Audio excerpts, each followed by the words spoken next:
Cancer అనేది ఒక రోగం కాదు, ఒక మొండి రోగం కాదు, అది చావుకు కారణం కాదు. ధైర్యం లేకనే చచ్చిపోతున్నారు చాలామంది. ఇవి సెల్స్ డెవలప్ అవుతాయి, అందరిలో సెల్స్ ఉంటాయి. సెల్స్ డెవలప్ అయ్యి క్యాన్సర్గా కొన్ని కణాలు ఉత్పత్తి అవుతాయి. మనము ఎక్కడికి పోయినా కూడా ఎక్కువ ఆహారాన్ని మన ఔషధంగా తీసుకునేటువంటి విధానంలో ప్రాముఖ్యత ఇచ్చినట్టయితే ఆహార ఔషధమే క్యాన్సర్ను డీ చేస్తుంది. ఇప్పుడు మేము ఇచ్చేటువంటి పసుపు ఒక 2 గ్రాములంతా మాత్రమే, 2 అన్నం మెతుకులంతా మాత్రమే తేనెలో కానీ కొబ్బరి నూనెలో కానీ తీసుకోవాలి. షుగర్ చాలామంది పేషెంట్ క్యాన్సర్ వచ్చేటువంటి వాళ్ళకి షుగర్ ఉంటుంది. ఇట్లా అటాక్ అయిన వాళ్ళు ఏం చేయాలి, కొబ్బరి నూనెలో తీసుకోవాలి. షుగర్ లేనటువంటి వాళ్ళు ఏం చేయాలి, తేనెలో తీసుకోవాలి. ఉదయం 10 గంటల తీసుకొని ఫాస్టింగ్ ఒక 40 మినిట్స్ ఉండి దాని తర్వాత వాళ్ళు ఏ ఆహారం అనేది తీసుకోవచ్చు. అధికంగా తెల్ల బియ్యం తీసుకోకూడదు, టీలు తాగకూడదు, చక్కెర వాడకూడదు. ఫ్రీడమ్ ఆయిల్, కొన్ని ఫిల్టర్ ఆయిల్ మాత్రం వాడవద్దు పేషెంట్.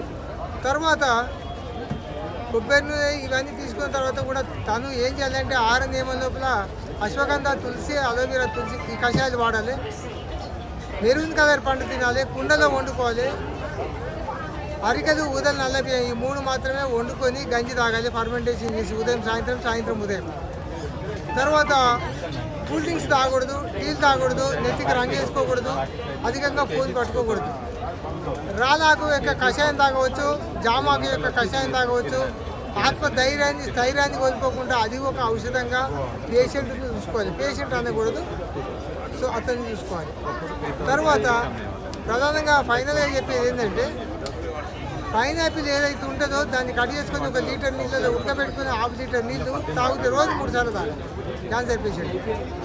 ఇవి అన్నీ వాడుతూ క్యాన్సర్ పేషెంట్ తప్పకుండా గోరువెచ్చని నీళ్ళు కనుక ఎప్పటికీ నిత్యం తన జీవితంలో వాడితే తన యూరినల్ ద్వారా కూడా కొన్ని సెల్స్ డౌన్ వెళ్ళిపోతాయి, ఉన్న సెల్స్ కూడా పక్కగా అయిపోతాయి.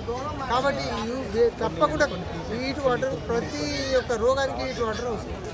అలాగే క్యాన్సర్ రోగులు కూడా హీట్ వాటర్ తాగాలి. ఇప్పుడు పసుపు చూపియండి, మీరు ఏ పసుపు ఇస్తున్నారు? ఈ పసుపు ఇస్తాను. చిన్నగా ఉంది కదా, తక్కువ ఉంది కదా, 3 గ్రాములు 4 గ్రాములు అంటే కాదు, బీపీ డౌన్ అవుతుంది. 2 అన్నం మెతుకులంతా.